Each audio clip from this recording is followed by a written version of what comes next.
Hi, time for more cooking. I'm going to show you that rainbow chard mushroom polenta dinner I made for my friends the other day. First off, we have to start with ingredients. So I have mushrooms. This time I'm going to use a Thai chili because that's what I could find, shallot, garlic, and then here are my greens with their stems. Let's talk about timing for a second, because the only thing you really have to think about is how long you want something to cook, and you put the thing you want to cook the longest in first, followed by the next longest, and so on. So let's have a look. Here I have my mushrooms sliced. I want them to cook for the longest, so they're going in first. Then I'll probably add the stems of my chard because they'll cook a little bit longer, quickly followed by some flavoring in the form of chili and shallot. After those have been going for a minute, then I'll add my garlic and probably at the same time my greens. I don't like when garlic gets too browned. I want it to be kind of a nice, bright, subtle, soft garlic flavor, not burnt. Olive oil in the pan, and in go some shrooms. Bonus ingredient, I'm gonna throw in a sprig of thyme. My stems are all chopped up, but my mushrooms haven't cooked enough for me to add these to the pot yet, so I'll just snack on them. My mushrooms are doing well.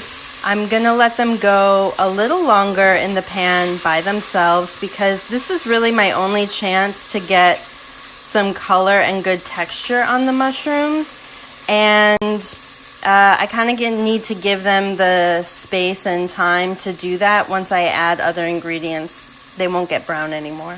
In the meantime, I have my ingredients prepped here. We already did the stems. Here are the chilies. Things to think about with the chili is that once you add it to the pan, it's going to infuse the oil with heat.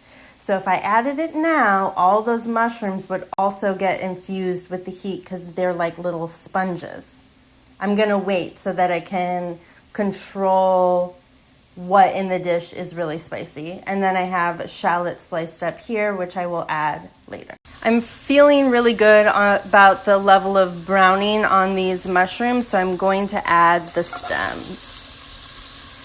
And just as a reminder, I salt and peppered my mushrooms already. I'm going to salt the stems while they're on top so that everything has flavor. Yum! So those stems have a lot of water in them, so I'm getting a lot of steam here. I don't know if you can really see. And we're doing great. I just tried a mushroom and really browning them makes all the difference. Tasted so good. The stems, however, they don't need to brown. I just need to cook them enough so that they'll cook to tender throughout the rest of this cooking process. But those mushrooms, you gotta get them browned first because now they're just gonna hang. Everything else that I'm gonna add to this saute pot is gonna cook really fast. So I'm actually gonna sidestep over and make my polenta in the Instant Pot now. When cooking grains, you really just have to know a ratio. So Instant Pot polenta needs 4:1 liquid to cornmeal. Here's 1 cup cornmeal and 4 cups water. Give this mixture a good bit of salt and then whisk it up so there aren't any pockets of dry cornmeal in the pot. Excellent. Pop the top on, and this will go for 9 minutes on high pressure. It's on. Back to our saute pan. Actually, because filming takes me a little bit longer to do things, I turned the heat off because I didn't want the stems to overcook while I was making the polenta. Time to add shallot and chilies.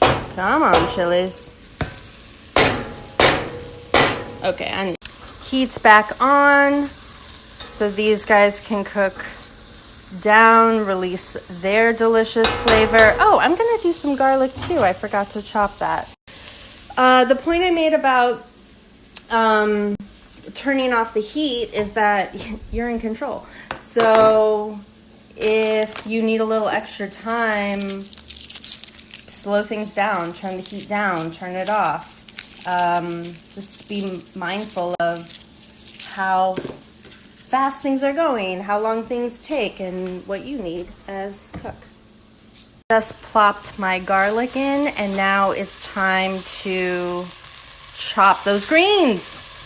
Again, I turned my heat down a little bit while I deal with these greens so my garlic doesn't burn, because as I explained, I hate that. I know we're in a good place because this smells amazing. As you can see on the bottom of the pot, there's some brown bits cooked on. That's delicious. And when I add the greens, there's tons of water in these greens, so it's going to slow down the cooking of everything else and pull up some of those brown bits. And if it doesn't get them all, I'll just add a splash of water. Okay, greens are in. Looks like tons, but as we know, greens are going to cook down because all that moisture is going to come out. And as I've said before on here, salt your greens. Nobody wants greens with no salt on them. I think there are some flaws in preparation that make people think they don't like a certain thing. Like mushrooms. I think cooking them for longer is better. You can't go too long. They'll be like black and non-existent by the time you've gone too far. So as long as they still look like mushrooms, keep cooking them. When my friends came over the other day, they were both like, I don't really like mushrooms, but I thought I was going to pick them out, but I really like these. And I think it's because I cook them until they're like brown and charred and meaty. And then with greens, you have to salt them, and you have to salt them a lot. I think unsalted greens are nasty. So if you think you don't like dark leafy greens, put some salt on it, and maybe you do, and you'll still be getting all this, all the nutritional value. Salting your food as you're cooking. And look, we're doing good over here. This brown stuff is starting to come up with the moisture of the greens, so that's delicious. We'll give it a little more time. And I have 7 minutes left on my polenta. I'm realizing that even better timing would have been to start the polenta earlier, because it does take some time for those 4 cups of water to come up to pressure. So maybe I would have added them, I guess, while my mushrooms were finishing browning before I added the stems. Either way, we're gonna be close, and we can let, you're here with me. I can let the veg sit for a minute on the stove while the polenta finishes. This time, because I have it, I'm going to add some basil to the, what is that called? Polenta. I'm also going to add some pecorino cheese. I do pecorino because it's sheep's milk. You could also do parm. Actually, goat cheese would be really good in this with the mushrooms and the like summery greens. If I had goat cheese, I would be using goat cheese. That would be my #1 choice.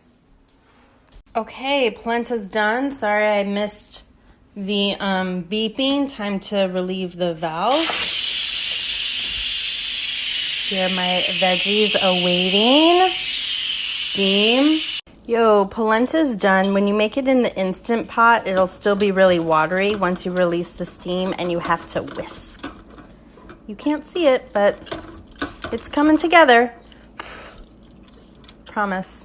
Cool, I'm adding the basil and some cheese. And back to whisking.